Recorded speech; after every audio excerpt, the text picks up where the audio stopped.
Hey beautiful people, you're welcome back to my channel. My name is Abigail Imani, and I don't know if you didn't notice, I recently changed my name. I changed some things, not the entire name. I just decided to spice it up.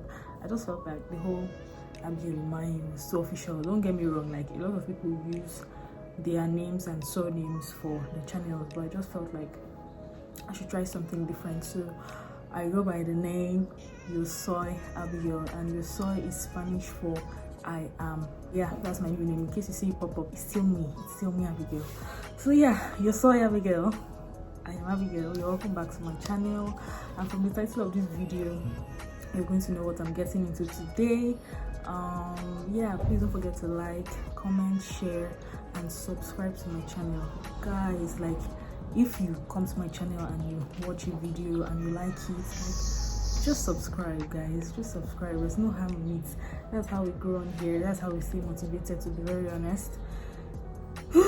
So please don't forget to subscribe to my channel, like my videos, like this video, like my videos, guys. That's how it gets recommended by YouTube. On this fateful Saturday, one Saturday like that, I decided to go to the market to get some things, and I don't know, but it's really weird. In Benin here, it's almost very difficult to like find taxis along the road. You have like parks where you go and load from and then they move, which is actually the safest way to use public transport in this place. So they have like parks, or then you see there are like danfo buses, and then you would enter. You know that this one's mean business and all of that. Yeah. So by the way, I'm going to be telling you guys my one chance story in Benin. If I didn't say that before, this story is my one chance story in Benin, how I entered the one chance taxi. And if you're not Nigerian or you don't know what one chance is, it's basically 419. Okay, 419. Now you may not even know what that is, but that is like fraud. That's like all these thieves. They're thieves, basically. They're thieves that are driving. They're on the move. They're stealing on the move. So that's what we call 419 here, or one chance. I went to the market, or I was on my way to the market. I was trying to find taxis. It was kind of difficult for me to get a cab. Finally, I did. I got to the market. I bought the things I wanted to buy, and then it was time for me to come back. So I stood on the road for a while. I couldn't find cab. I was waiting and waiting and waiting and waiting. And then I was just tired of waiting. Like, I don't know if I'm the one that feels really weird when I'm standing on the road and I'm standing on the road for a long time and I'm not able to find the cab. So that was what was happening to me that day. I was really not getting it, and that was not the first time I was going to that market and that happened to me. But I was not ready to just stand in one place and wait. So I was like, let me just start strolling down. So I started walking. I was just walking down. Then as I was walking, in the process, I was trying to, stop cars, and they were still not going. So I walked. So I got to a particular point. I was like, let me just stand here and see if I'm going to find the cab. So I stood, and the moment I made that decision to stand, the moment I stood at that very point, and I broke a taxi, the very first cab I stopped told me to enter, and then he now asked me, do you have change? So when I got inside, I noticed that there were two guys, more like men. There were two men, the one driving and then the acclaimed passenger that was sitting in front. So when I saw it, I didn't suspect anything, but the first red flag was that it wasn't like a registered cab. It was like a private car. But then I was like, people usually use their private cars to do taxi, to hustle, so it could just be one of those people, because I've entered cabs like that before. They don't have any ulterior motives, they're just doing business. So I thought it was like that.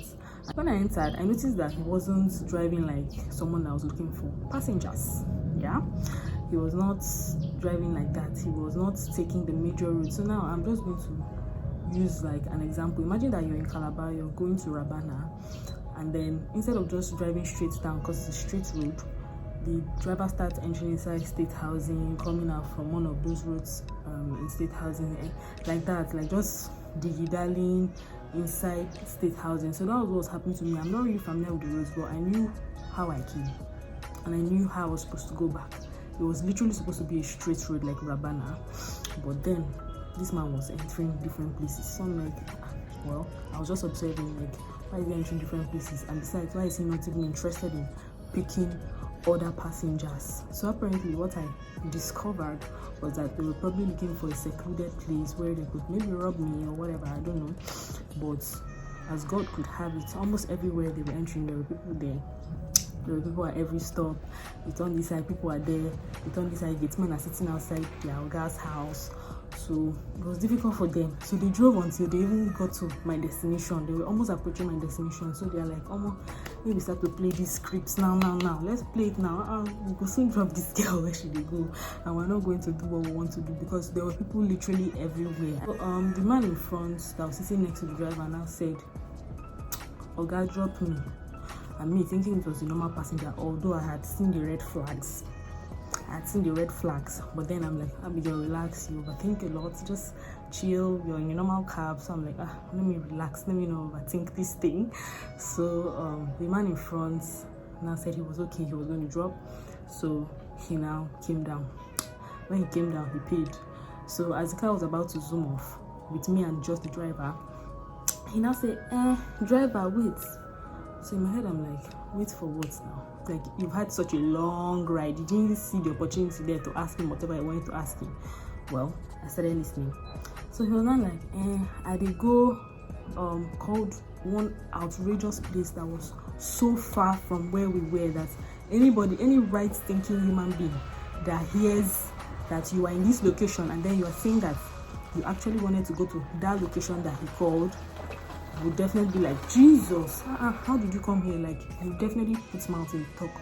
But then the moment he said that, I was just like, I smell a rat. No, this is not ordinary. Like, how can a right-thinking human being be inside a car? Like, you will not tell the driver, oh, I'm going to this place, and the person will show you the right cab to enter. You kept quiet. So you now came down from the car. You're not telling the man that, oh, this is where you're going to. So the driver was not like, hey, Jesus. And in my head, I was like, wow, action. Very good actors. So he was like, hey, the driver was like, hey, you were not supposed to enter this car. So I was still at the back looking at them. So the man was like, which one for enter now? He now said, telling him, oh, you for enter this one. Waiting him, the driver now asked the guy, waiting you self-define for that place. The guy now said, I define all these people where they sell weather cleanser and something like that, called one stupid thing like that. The man was not like, oh, no be here, they stay. So I was still sitting down and listening to them because I was really tired and I was not having it. I was not in the mood to start. At that point, I already knew that I was inside 41902, but I was just thinking in my head, how am I going to go about it? Do I just open this door and go out? I said, no, I'm not going to do that. So I just kept on listening to what they were saying. So the guy was not like, looking for people that are selling weather cleanser, I'll be waiting. So the driver was like, no, it's not here. But I can take you to where they sell it. It's not here. So maybe I think they were going to get to a point, because I've heard of stories where they will now say, sister, make we help him, or brother, make we help him. Then once you join in on the conversation, you're hypnotized, and then they take you to ATM, collect your money, collect your phone, and all those type of things. So me, I know they chook mouth for waiting, no concern me. I don't put my mouth in conversations that I don't understand, especially one like that. Like, it was so suspicious. There was no way I was going to join in on that conversation. Like, sorry guys. So the guy was now talking. He now said, no be only the cleanser people I define. I want to buy land 50 by 50, 100 by 100, 1 plot, 2 plot. Like, he started rapping some kind of stupid. That was the point where I now noticed that a group of like 5 boys were approaching the car. They were walking towards the car, and then there were some people sitting outside their compound. So I said, this is my best chance to come down from this car, because they will fight these boys that are coming. It's not me that they will fight. So the moment the boys were walking and coming close to the car, they got close to where the driver was sitting. They just opened the door. I did not even say thief. I did not even say anything. I did not even say what is the meaning. I just gingerly opened the door. I came down, slammed it, and started walking. So as I was going, I was just smiling. Like, I was literally smiling from ear to ear. I was just smiling. So someone that will see me on the road will not even know what I had just experienced. They will not even know why I was smiling like that. So I was just like, wow, they really think that I'm stupid. I'll now come and start talking and say, Jesus, oh, this is not where you're supposed to go. Like, there are people like that who will fall for it, you know. They like to talk, they like to join in on conversation. So once they hear that type of thing, maybe it can even be genuine. There are people who are genuinely trying to help, who will genuinely try to be concerned and be like, why are you here? You're not supposed to be in this car. And before you know, it's all your kindness will turn to another thing. So guys, that was what happened to me. I came down from the car in one piece. Like, they ended up not even collecting transport from me because I'm sure they'll quite when they are going, they'll say, which kind of person will we carry like this? Which kind of person will we carry like this? They talk. So I'm sure that I'm going to be very, very, very bad market for those guys that I'm even going to make them to quarrel, because the driver will say, oh guy, you did not act well, you didn't act well, that's why she did not talk. This other one will say, no, you're the fault. They may even fight before they get to wherever they are going to. So that was how God brought me out of it. I'm not going to say it was because I didn't say anything.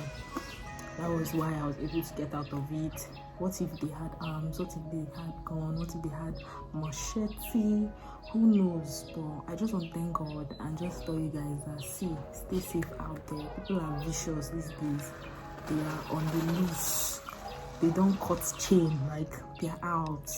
They want to make it anyhow. So just be very careful when you're going out. Be very, very attentive. Try to observe your surroundings. Try to understand what's going on around you before you really say anything or do anything.